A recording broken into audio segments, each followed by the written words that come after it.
Hello mga kaminten. So, tingnan nyo mga kaminten. 6.9 mega ohms lang yung mga kaminten. So, wala na to. Sira na yung winding mga kaminten. Wala na yung insulation test natin. So, ayan. Sa line 3. Wala na, bagsak na to.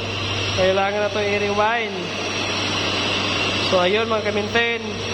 Yung ginamit natin na instrument o mga kaminten is Fluke 1503 Insulation Tester. Ito po yung instrument na nagtitest na kung goods pa yung motor natin mga kaminten.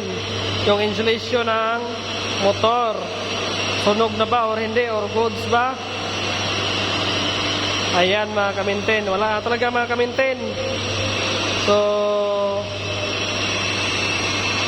need na i-rewind to. So, yun lang. So, kung sino po yung mga kaminten, alam kung paano gamitin itong insulation tester. So, comment down below sa baba, mga kaminten. Okay, thank you so much. Bye-bye.